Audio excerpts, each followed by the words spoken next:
Yes, Senator Bato. Mr. Chair, may I move for the issuance of subpoena to those absent invited resource persons, particularly yung mga contractors, Mr. Chair, to require them to be present in the next hearing. I so move, Mr. Chair. I think the motion is in order.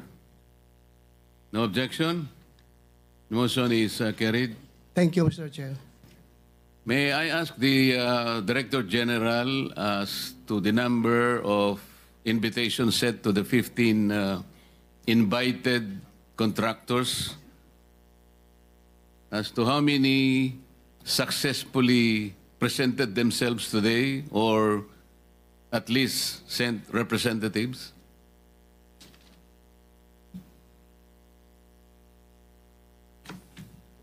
Your Honor, we sent 15 invitations to 15 contractors. And how many replied to your invitation?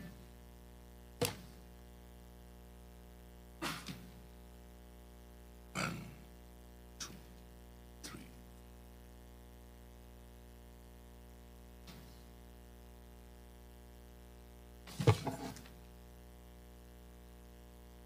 11 replied, Your Honor.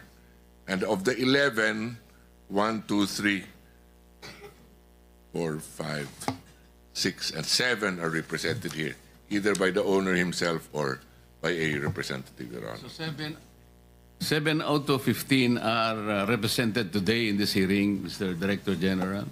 Yes, Your Honor. And the rest simply replied, but did not send representatives. Yes, Your Honor. I just hope this is not the sign of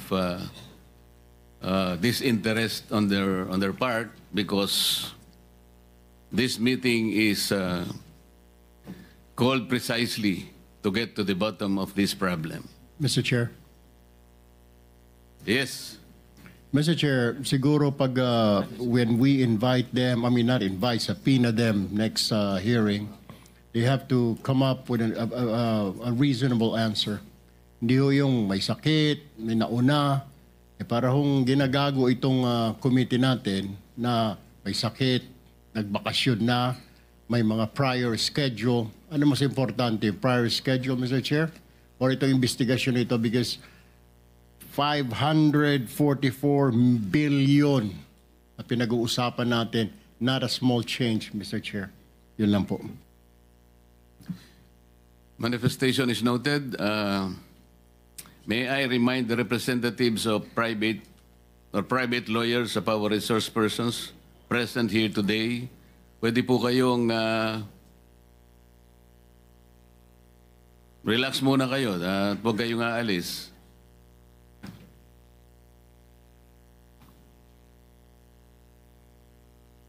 I will now direct the Director General to acknowledge the presence of our resource persons and thereafter administer the oath to them.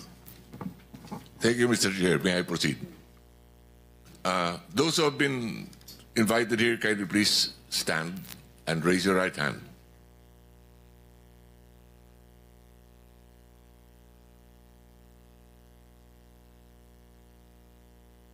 Do you swear or affirm to tell the truth, the whole truth, and nothing but the truth in this proceeding? Thank you. You may take your seats. Mr. Chair, for the record, they all said yes. Thank you. Thank you, Director General.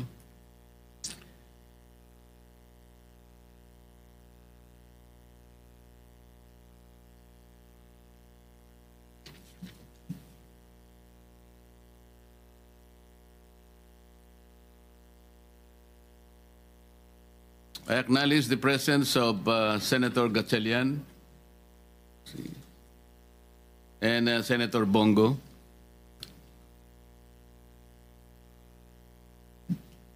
The President of the Philippines made initial observations and findings in regard to the subject matter of the present inquiry. The amount of some 100 billion pesos or 18% of the entire 545 billion budget for flood control projects between July 2022 to May 2025 was awarded to to only 15 out of 2,409 accredited contractors in the country. Question: is this statement of the President fair?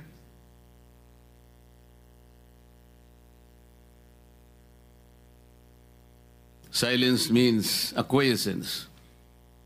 So, Chairman notes that all present today agrees to the statement of the President. And the 15 contractors referred to were invited as early as last Saturday, Director General, Friday, and on at least 7 of them replied and sent representatives this morning.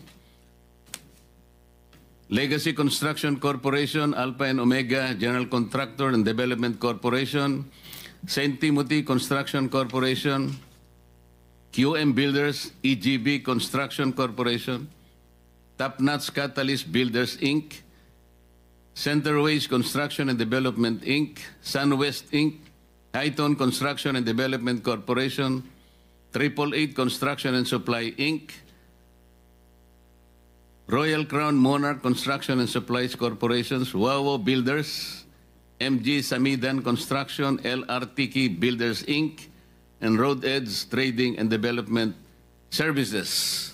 These 15 contractors were mentioned by the President.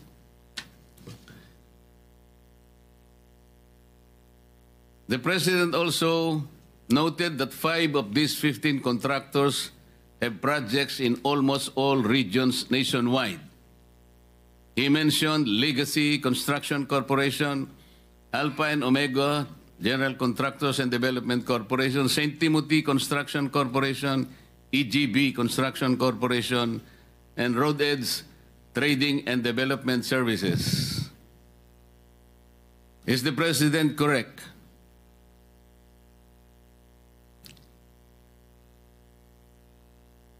Your silence is also acquiescence. So the President fairly reported this accurately. Wala pong problema so far? The President also noted that there appears a mismatch between the most flood-prone areas based on National Adaptation Plan of the Philippines 2023-2025. Kasi yung mga flood-prone areas nasa ating National Adaptation Plan of the Philippines. Ito po yung mga probinsya ng Pampanga, Nueva Ecija, Pangasinan, Tarlac, Bulacan, Metro Manila, Maguindanao, North Cotabato, Oriental Mindoro, and Ilocos Norte. These are the flood-prone areas. As opposed to the top 10 provinces awarded with the highest number of flood control projects by the DPWH. Bulacan, 668 flood control projects. Cebu, 414. Isabela, 341. Pangasinan, 313. Pampanga, 292. Albay, 273. Leyte, 262, Tarlac, 258, Camarines Sur, 252, Ilocos Norte, 224 flood control projects. This shows that only 4 among those considered flood-prone areas ang nandito pong nabigyan ng kaukulang mga projects. The rest ay wala po sa flood-prone areas. This is the initial observation of the President. Is his observation fair enough to you? Meron po bang gustong kumontra sa observation ng President?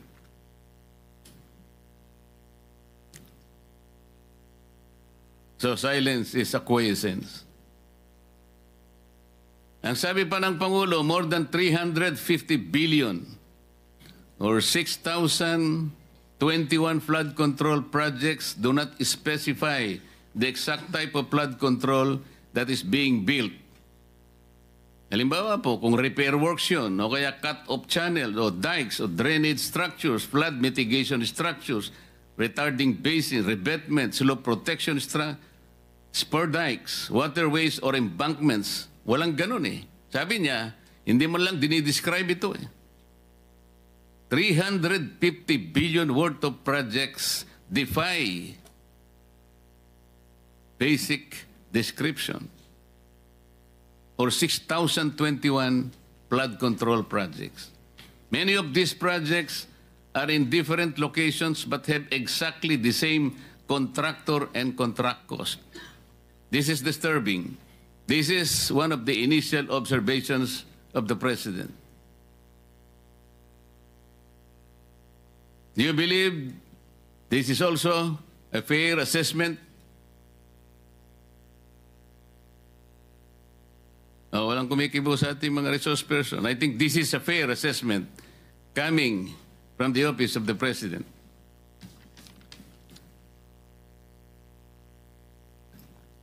Meron pong ginawang actual na inspection ang Pangulo. In Kalumpit, Bulacan. Lumabas po ito sa mga dyaryo. Initial inspection showed the dike appeared to have not followed the right specifications, sabi po dun sa dyaryo, of materials, and also appeared to have gaps in the dike that made it incomplete. Nagpakuha po ng scuba divers ang Presidente. This is what they call tactile inspection. Nakita po nila doon ang ito po nakalagay. Scuba divers were dispatched to assess the flood control project. They reported that the concrete underwater was of varying thickness and was shaddily built. The divers also reported the steel reinforcement were not driven into the river, so water still flowed underneath. Let us break that down. Ang ibig pong sabihin nito, kahit kami po hindi naman inhinyero, karaniwang po sa inyo lahat ngayon ay engineer. Hindi po nasunod yung specification. Dito lamang po lumilitaw yung mga tinatawag na seat piles. Hindi po ibinaon sa tamang lalim. Ano pong ibig sabihin nun?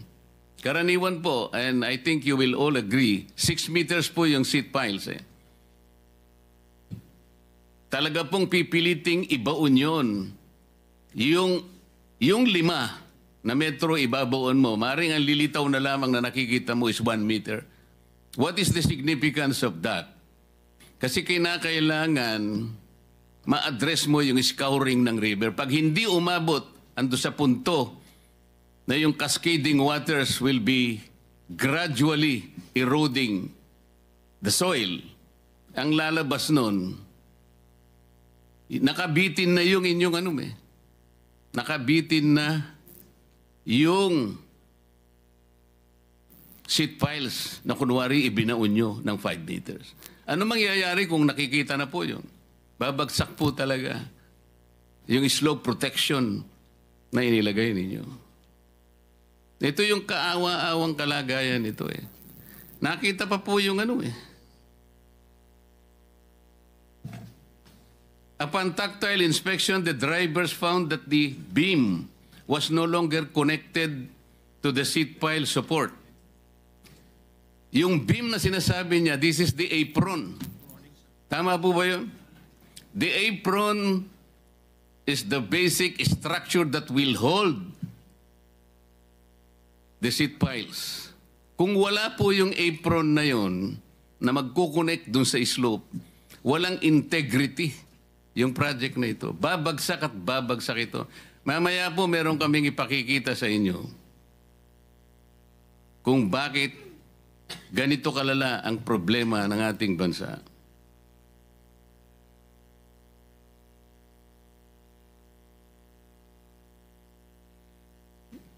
Ready ba yung isang slide natin para makita lang yung ikaroon tayo po ng idea kung ano yung revetment. Ito kasing binisita po ng Pangulo, embankment po ito, diki po ito eh. Yung embankment po, pangkaraniwan pagka-dike, ginagamit din kahit na mga tricycle lang, mga motor nakakadaan doon. Pero dapat merong slope protection yun eh. Pagka yung embankment lang, pagkatapos yung binaon yung bakal, wala pa rin, magigiba yun. Ready po ba tayo doon sa isang slide para magkaroon? Ayan po. Ano po yung tawag dyan, Secretary Bunuan? Di ba revetment yan? Revetment, Your Honor. Ayan po, ang kaawa-awang kalagayan ng revetment, meron pa pong nota dyan sa nagbigay sa akin. 80% lupa, 15% semento, plus 5% bakal equals pera. Ano po dapat yung reinforcing bars nitong revetment na ito? Kasi po wala eh. Kahit na po siguro kawayan lang, wala yan eh. Tingnan po ninyo. Wala pa po tubig ito. This is supposed to be, siguro medyo river po ito eh. Tatagal po ba ito, Secretary? Itong ganito?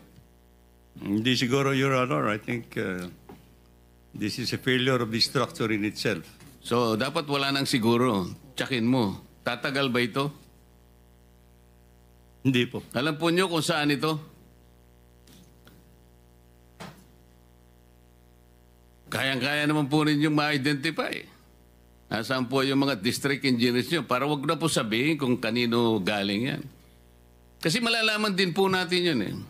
Why do you think the contractor of this project adopted this kind of anomalous activity? Marami pong ibig sabihin yan eh. Meron tayong kasabihan, Chair Erwin, the picture paints 1,000 words. Dito po, hindi words, perang nakalagay. Ano? 80% lupa plus 15% semento, plus 5% pera, 5%. 5% bakal, ano daw, Chairman?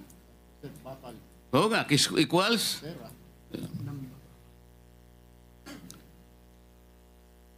This is a microcosm of the projects. I think this completely represents the project na ginagawa po ngayon. Kaya wala po talagang mangyayari sa mga projects. Ang contractor po nito ay St. Timothy Construction Corporation. Nandito po ba ang representative? Ang sinasabi ko po yung kalumpit. Hindi ko po sinasabi ito. Ito ano lang po ito. Ibang project po ito. Pinakikita ko lang para magkaroon po ng idea ang mga kababayan natin kung sila'y sumusubaybay sa atin. Pero yung sinasabi natin sa Kalumpit, Bulacan kanina, ang contractor po, ito yung embankment, is St. Timothy Construction Corporation. Meron po bang representative ngayon?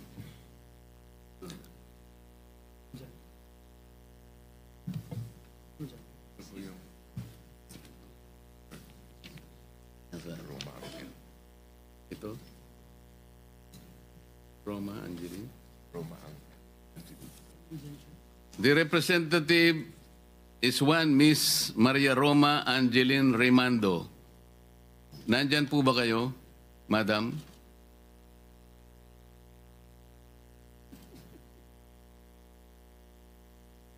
Nawala po kayo? Kanina po. Lizard. Wala. Miss Letter. Wala pala sila.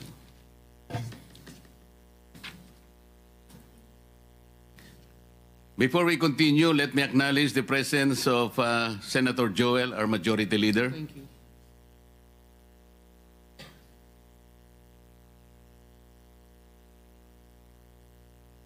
Before I continue, some of my colleagues would like to make short opening statements, no longer than 2 minutes.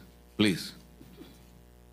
Let me acknowledge also the arrival of Senator Bam Aquino.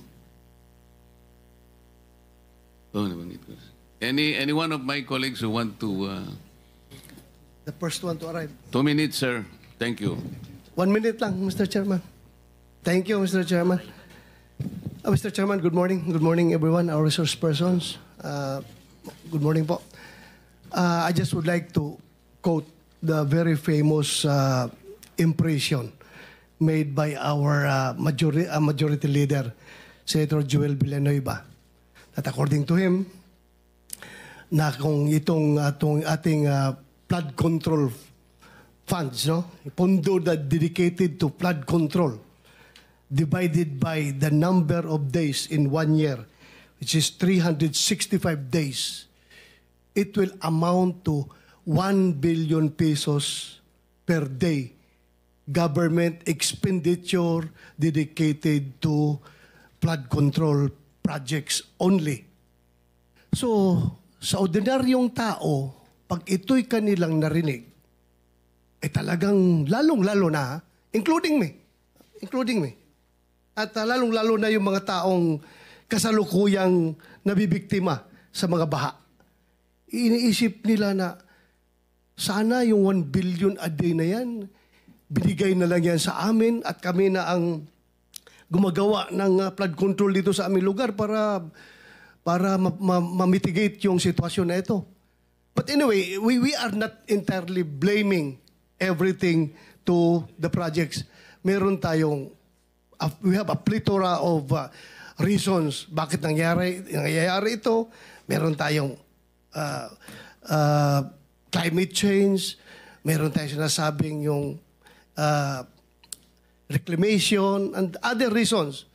Pero yun nga, sa ordinaryong tao, kailangan maklaro natin ito.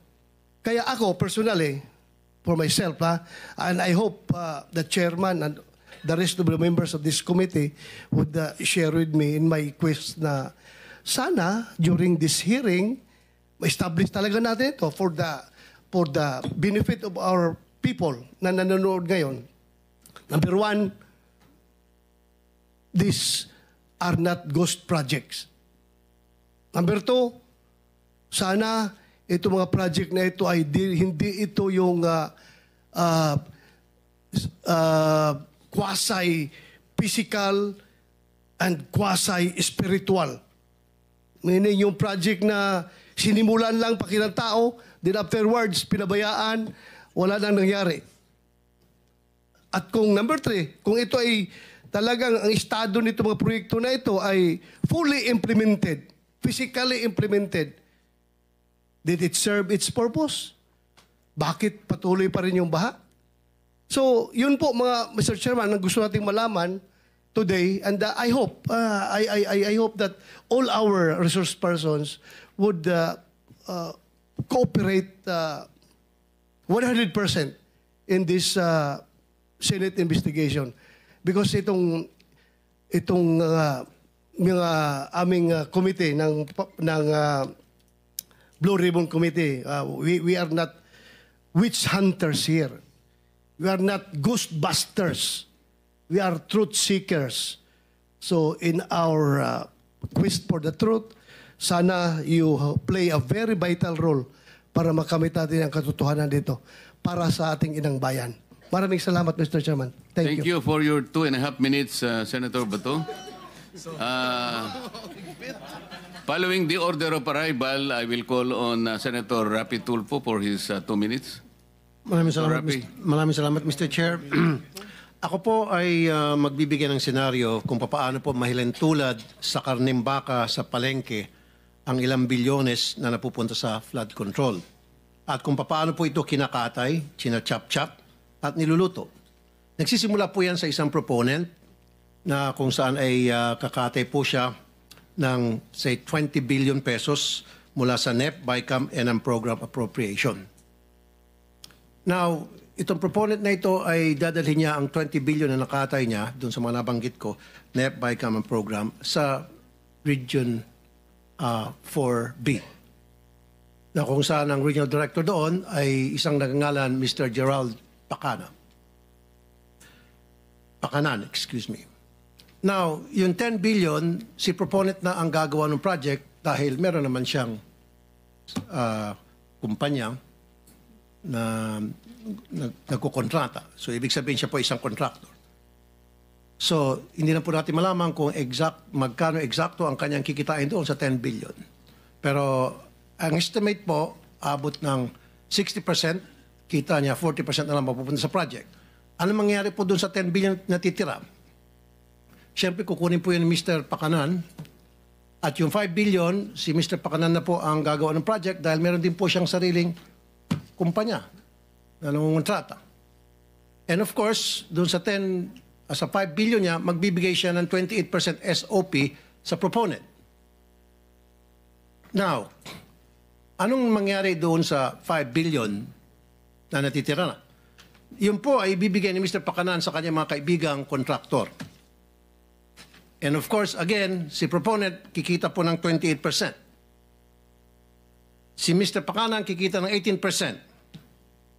Yung mga kontraktor, of course, kikita din yun, 30%. Alisin po natin dyan yung 7% para sa tax sa BIR of VAT. At meron pa pong 3.5% para sa tinatawag na EAO, Engineering and Administrative Overhead. Kasama po dyan bids awards committee at kung ano na pa. So 3.5%. I-add nyo po yan total, 86.5%. Magkano lang po napupunta sa project? 13.5%. Ganun po yung kalokohang nangyayari dyan sa Region 4B. Now, kunti na lang Mr. Chairman. 40%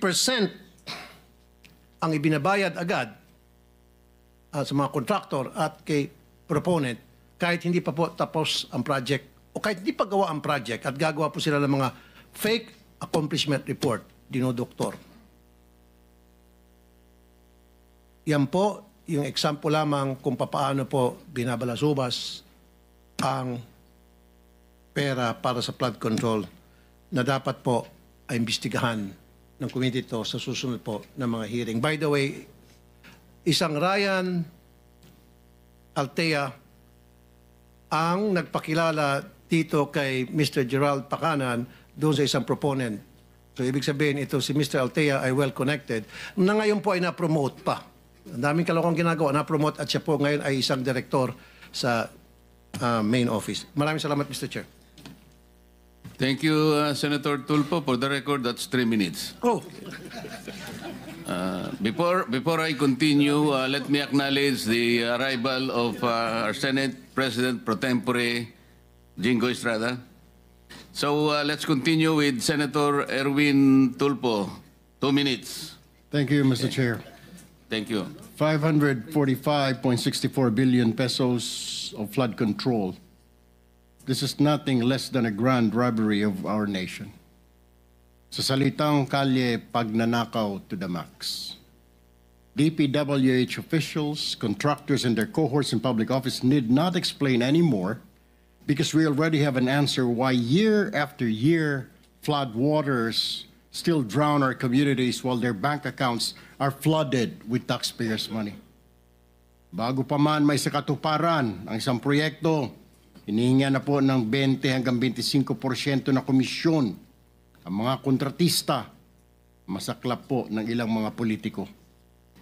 Yan po ang dahilan kung bakit substandard o palpak ang mga proyekto at karamihan ay ghost projects na. Ang sistemang ito dumadaan mula sa politiko, undersecretaries, regional director, district engineer hanggang sa project engineers. At sa bawat opisyal na dadaanan pa ng flood control project na ito ay nakakaltasan pa ito ng 2 hanggang 5%. Halimbawa, kung ang proyekto ay pinondohan ng 100 milyon, nasa 40 to 30 milyon na lang po ang halaga nito pag nagawa na dahil sa mga komisyon o kickback simula sa itaas hanggang sa ibaba. At kadalasan ay ghost project na lang ang flood control. Let me ask, sino-sino ang kumita habang libu-libong Pilipino ang nalulunod sa baha? Mr. Chair, we cannot hide behind technicalities anymore. Names must be named, heads must roll. The Filipino people are tired of endless excuses and lies while corruption continues to thrive. Ilan sa mga government projects ng DPWH ay sila mismo ang gumagawa o tumitira nito na kung tawagin nila ay in-house construction. At ang resulta ng in-house construction na ito ay ghost projects nga. Ilan kasi sa mga opisyal dyan ay mga kontratista o di kaya mga construction company. Ito ang dahilan kung bakit napakaraming mga bilyonaryo at bilyonarya sa DPWH na nagmamayari ng eroplano, daan-daang milyong halaga ng mansyon sa mamahaling subdivision sa Metro Manila. May kasama pa pong kasino. At kapag natalo sa kasino o sa sabong, hindi niya nararamdaman kahit milyon ang talo. This committee, Mr. Chair, must not only expose the truth, but also ensure that those guilty are punished, whether they are past or present officials, contractors or protectors in higher office. Kung may nakinabang dito, hindi po ang bayan, kundi ang mga magnanakaw sa pamahalaan. And today, this Blue Ribbon Committee, Mr. Chair, shall make sure that this is the day of reckoning. Tamaan na po ang tamaan, kaibigan, kasamahan, kamag-anak o matataas na opisyal. Justice must be served. Maraming salamat, Mr. Chair. Thank you, Senator Erwin. Sabi mo, names must be named. Sana sinabi mo na yung mga pangalan ng mga politiko eh. Pero may oras ka pa naman, maya-maya ng konti. Kung may listahan ka dyan, banggitin na natin lahat ang mga dapat banggitin. May I now recognize Senator J.B. Ejercito for his opening statement. Thank you, Mr. Chair. This will be very brief. Of course, we would want to start with the questions already and si clarification already. Sa nakikita ko po, Mr. Chair, na pag-usapan na po, nabanggit niyo po na 350 billion ang taon-taong budget, pero parang hindi ho natin nakikita. We cannot fight nature, but yung po mga flood control projects, dapat sa lalong madaling panahon, dapat na ilalabas kaagad ang tubig. Yun po ang importante.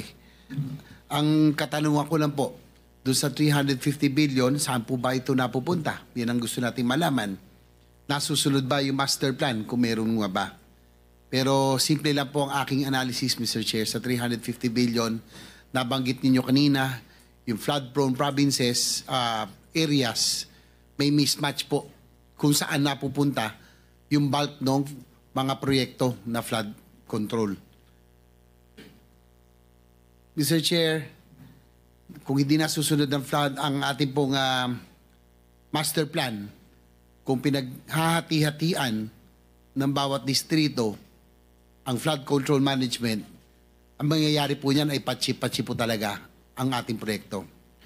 In flood-prone areas like Central Luzon, magmula Tarlac, Pampanga, Bulacan hanggang Metro Manila, ang kailangan po natin dyan ay mga floodways, spillways, water impounding areas, and strategic pumping stations para talagang mailikas o imalabas ang tubig. Pero kung panay slope protection, drainage improvement at iba pang maliliit na program na proyekto lamang ang ating makikita, ay hindi natin talaga mahahanapan ng mabibigyan ng solusyon ang pagbabaha. Siguro simple lang, Mr. Chair, tayo po at yung mga opisyal, hindi ho tayo biktima. Ang nakakaawa, yung mga biktima ng pagbabaha na pinaghirapan po nila, sasakyan, motorsiklo, refrigerator at lahat na kanilang pong pinaghirapan ay taon-taon, kung hindi ako nagkakamali, pangatlong taon na tayo nung mula ako nakabalik. 3 taon na itong inaano ng ating majority leader. Siya po yung nagagalit na rito dahil siya po yung taga-Bulacan. Pare-pareho ang issue, pare-pareho ang sagot. Yun lang po, Mr. Chair. Pag po pinaghati-hatian, patsi-patsi po talaga. Yung tubig po, hahanap ng lulusutan at lulusutan. Yung hindi po buo ay talagang magbabaha pa rin.